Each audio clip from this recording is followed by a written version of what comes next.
The following talk was given at Mile High Church in Lakewood, Colorado. Please visit our website at milehighchurch.org. I want to start out with a quote from Albert Einstein, who tells us there are only two ways to live your life. One is as though nothing is a miracle, and the other is as though everything is a miracle. So as a child, I was, I would say, a magical child, very much caught up in the awe of life, in the awe in every realm of life, caught up in nature, caught up in the magic of the night sky, caught up in sunsets and the magic of people, and caught up in the magic of animals and the magic of how things worked. And as I got older and I learned more about how things worked, in some cases it helped with the magic, and in other cases it seemed to challenge my sense of magic. And there was one particular incident where I was at a conference for our international denomination, and the closing banquet featured entertainment by a magician. And he had one of those booths that has curtains on every end, and he would go into the booth, and he would have an assistant who would somehow magically be tied up in a chair, and then he would come out of the booth, and then he'd go back in the booth, and in a quick split second she would walk out, and he did all sorts of magic tricks with this little curtain thing, which was fine. The only challenge was, from where I was sitting, there were big mirrors on the ceiling.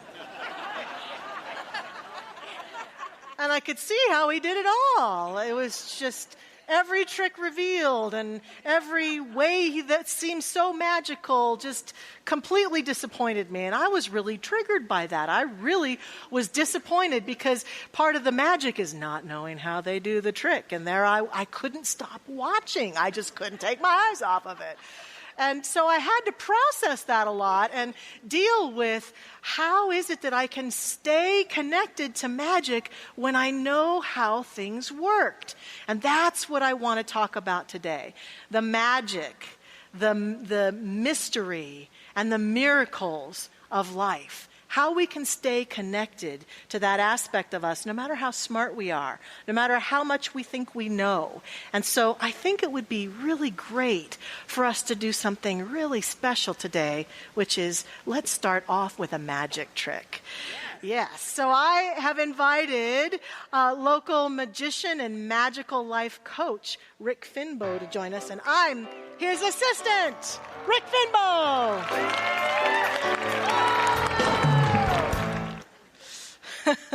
So here's the question that I have for us. Actually, a couple questions.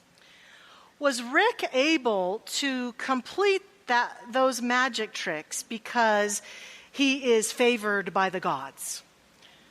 Yes, someone said yes. Yeah. Is he able to complete those magic tricks because he has some occult power that informs his ability to pull a rabbit out of a hat? Is he able to do those magic tricks because he has more ability to be knowledgeable than you or I do?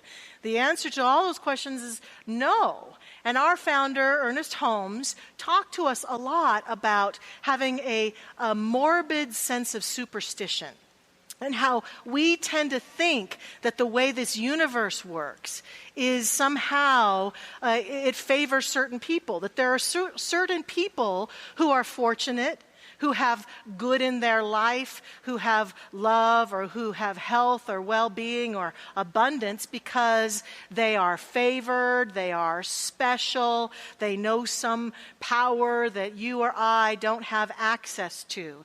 And our founder would say to us, that is not how it works. And to know that and to step into that can appear to squelch our sense of the magic. But I think that the truth is that the magic is really us.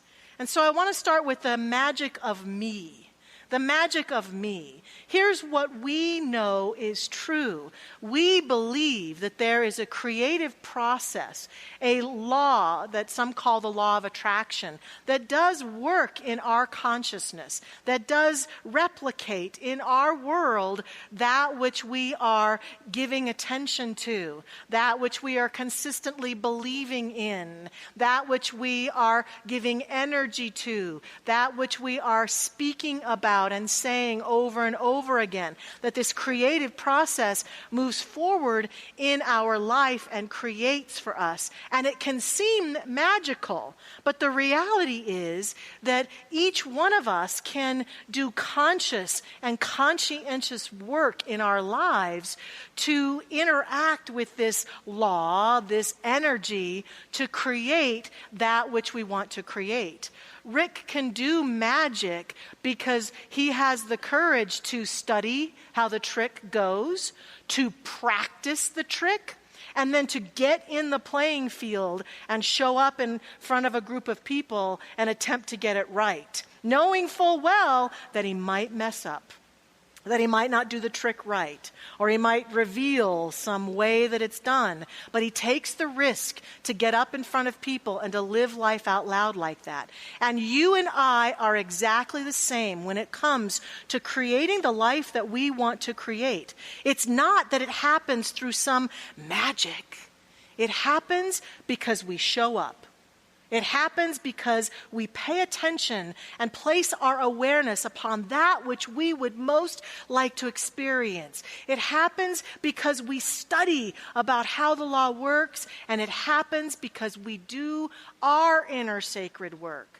What can happen many times is that we don't give people credit who have some good that show up in their lives. We don't give them credit for the inner work that they must have had to do to create that. We think that they somehow were an overnight success, that they just, did some special incantation and voila, there it was. But in reality, people who are working on their lives, they are consistently paying attention to what they're taking in, to what they're thinking about, to what their consciousness has at its core level, so that they can interact in a way that can shift it. And yes, it appears as though sometimes someone does a prayer or an affirmation or has a positive thought and things change. But I would suggest that if you study people like that, a lot of times they've been paying attention for a while to that which they really want to have happen. And then it emerges and it appears as though it just happened like that. Ray Kroc, who's the founder of McDonald's, was accused of being an overnight success a few times. And he says, I was an overnight success, all right, but 30 years is a long night. Right? So we have to be willing to continue to do our work. And the work itself, the law is not magic any more than gravity is magic. I know that when I lift up this and I put it back down, oh my gosh, gravity keeps it there for me. It's not magic, it's the way the universe works. But it seems magical at times. And in your life and my life, it's the way the universe works. Now, we, in this teaching, get accused a lot of having magical thinking. And there are conversations that we have in courses and here from this stage about magical thinking. And if you were to go out and do some research, you might discover that in certain realms of psychology and philosophy, magical thinking is defined literally as people who believe that what they think actually impacts their life. And yet, psychology sure leans into cognitive thinking as a methodology for changing your life. So it seems like there's a little bit of a dissonance there. But in our teaching, here's what I would define as magical thinking. Magical thinking is thinking that all I have to do is get one prayer or say one affirmation or do one prayer and my life will change like that. Especially magical thinking happens when we've been struggling or challenged in an area for a long time, and we just magically want the prayer to do the work. We want the affirmation that will make it happen. And there's an unwillingness on our part to look inside of us and do some of the inner work below the surface that could allow the law to work on our behalf such that we could manifest the good that we desire. So magical thinking is this desperate place in us that sometimes just wants the pain to go away, the suffering to be gone, the issue we're unhappy with to go away. So I'll just do an affirmation and then I look around and hope that it happened.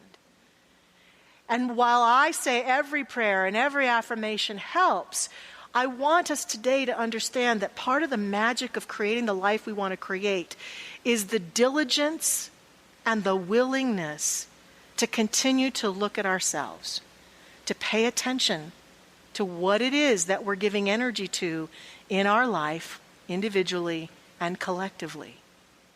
In the world of magic, I had heard, and so I did some research myself, that there's a special word magicians use, right? Abracadabra. Abracadabra. Well, that word at its genesis is a Hebrew and Aramaic word, which means it will be created in my words. So as we end our prayers, when we say, and so it is, that's basically what we're saying. It will be created in my words. So we could end our prayers with abracadabra. And know that we're doing magic, right? And so it's important to understand that when we are willing to show up, the magic of us is pretty powerful. The ability within us to partner with this energy that co-creates through us is pretty powerful, and we can use it. Then I want to talk about the mystery of the unknown. Years ago, in a book filled with quotes for speakers, I ran across a quote, and I did look for it diligently for the past few weeks, and I couldn't find it again. But it was a scientist or someone who, around the time the Wright brothers were trying to make airplanes fly, said to the world, the reason the Wright brothers are struggling is because humanity has reached its pinnacle of knowledge. There's no more for us to know. We know everything now. We're done, basically. Now think about all that has occurred since that time in the realm of human knowledge. And we can look back at that person's quote and kind of say it was a little bit arrogant of that person, or of any person in any age, to think everything that is known or can be known has revealed itself. The mystery of the unknown is all about, in my life personally, in your life personally, and in our life collectively, acknowledging and understanding that no matter how smart you are, no matter how many degrees you have, how much school you have, no matter how much of an expert you are in any realm whatsoever, there's always more to know. There's always more to learn. That is a human race. We're not, by any stretch of the imagination, done when it comes to what we can create together, the technology that we can experience, and that right this very moment, there are brilliant minds out in the world endeavoring to come up with solutions for the challenges that we face. The height of arrogance is for us to continue to fear the future and believe that the challenges we face don't have solutions. And in fact, part of the co-creative energy of life is that if we keep giving in to fear and fear-based conversations and fear-based perceptions about our collective future, we are contributing negatively to the situation. For some reason, human beings continue to use crisis as a tool for innovation. Individually and collectively. We still bring ourselves to the brinks of crisis in certain areas, and then when it gets really tough, we push the boundaries of our own awareness and our own knowledge. Think about this in your own life. Haven't there been times when you've been resistant to solving certain problems, and then it gets really bad? And there's no other choice but to live with this very irritating issue or to step out of your comfort zone and do something different. The mystery of the unknown is the willingness to say, I don't know how it's going to get solved, but I believe it will. I was watching Shakespeare in Love recently, and I just loved how they would come across these challenges in the production of the play, and the director would say, well, it'll work itself out, and the Shakespeare would say, but how? And the guy'd say, I don't know, but it always does. That's kind of me. That's like me. I am an optimist because I have watched throughout my short life how technology has pushed us forward, how solutions to things that we may have thought would never come about came about. And I am an optimist about the challenges we face and about your individual challenges and our collective challenges, because I believe that we can and will innovate forward into solutions. I believe in the creative mind of humanity. I believe in the creative heart. I believe in the next generation and in their ability to innovate and bring forth solutions that we haven't even thought of. And I will do my part. And I refuse to spend my time in fear of the future. I would rather be a contribution of possibility.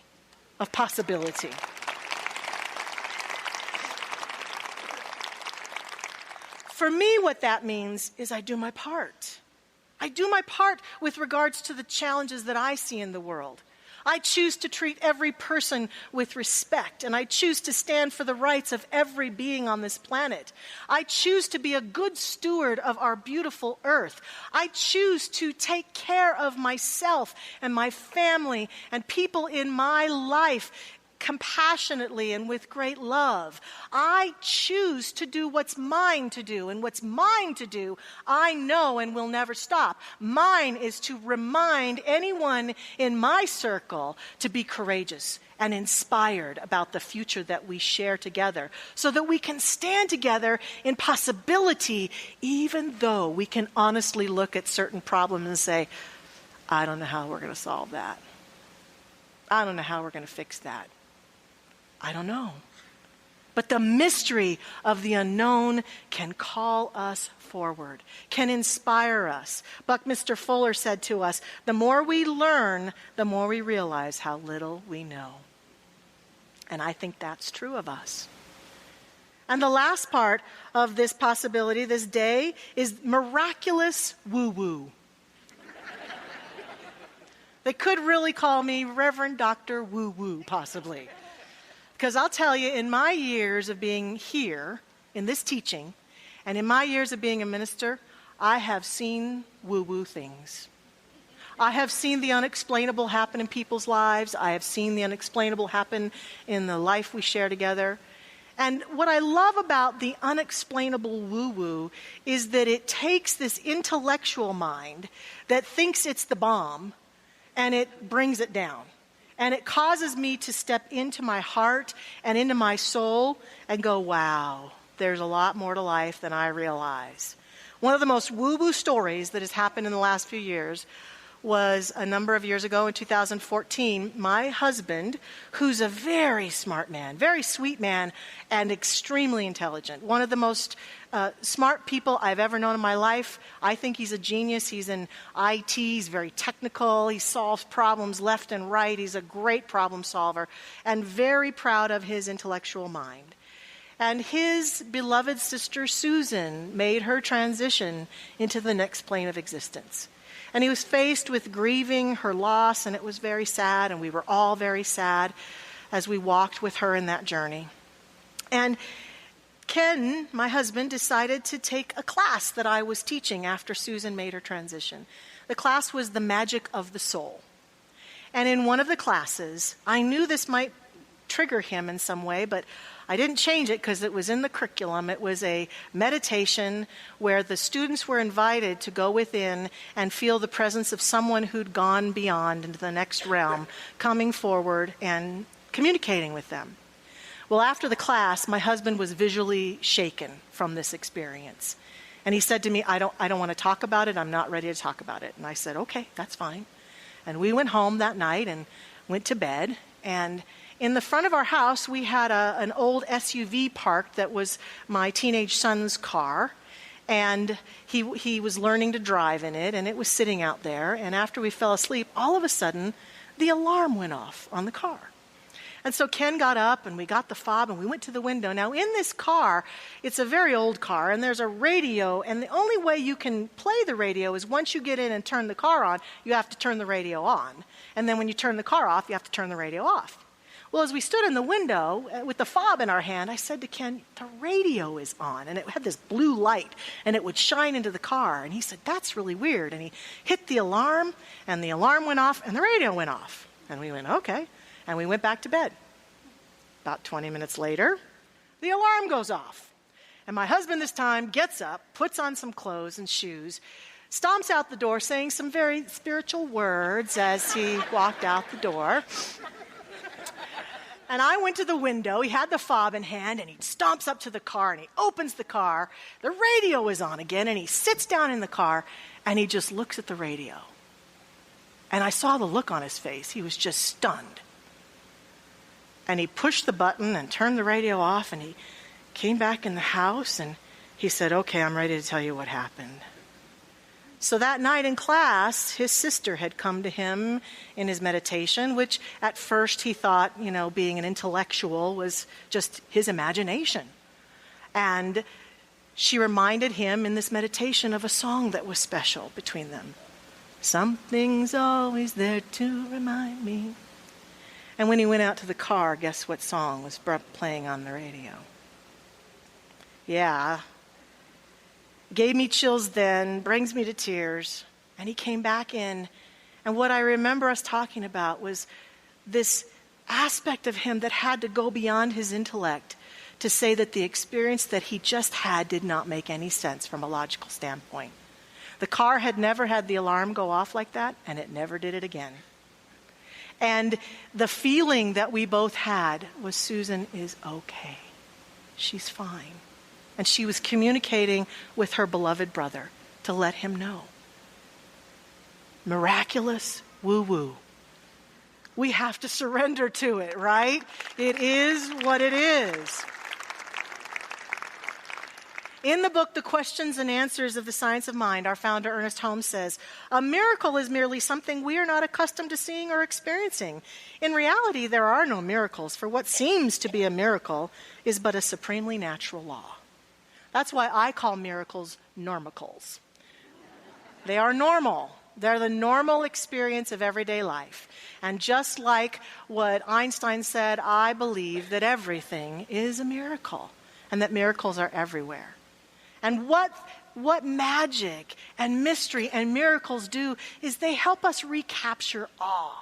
They help us go from this intellectual understanding of facts and figures and what I see is real and what I can't see isn't real into a place where we can acknowledge an expansive aspect of ourselves that is beyond that which we can see, that shows itself to us through what appears to be these experiences. And if I were to take a page from the book of the king of acronyms, Dr. Roger Teal,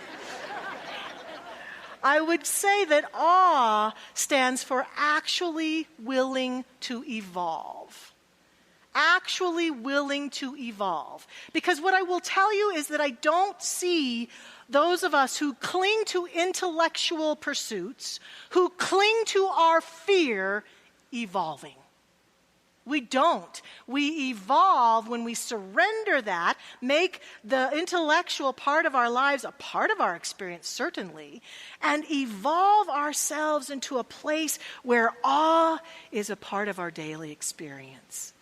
We choose choose to wake up and look at the sunrise. We choose to play music that gives us chills. We choose to see art. We choose to celebrate children. We choose to learn new things about life. We choose to focus on and talk about our woo-woo and our miracles and our can't explain it. We choose to learn new things about the people that we love and feel in awe of all that we have yet to discover about those we share this life with.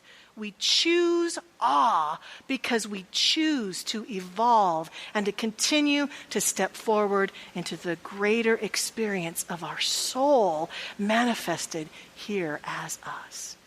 That's my request of us this week, that we seek out the magic, we seek out the miracles, that we seek out the awe, and know that as we do this, we evolve in profound, powerful, joyous ways that energize us and allow us to be part of a global movement that seeks to change this planet. That's who we are, together and individually. Thank you for listening to the Mile High Church podcast. This podcast is made possible by the generous contributions from listeners like you. If you'd like to make a donation, please visit us at milehighchurch.org. Have a fabulous day.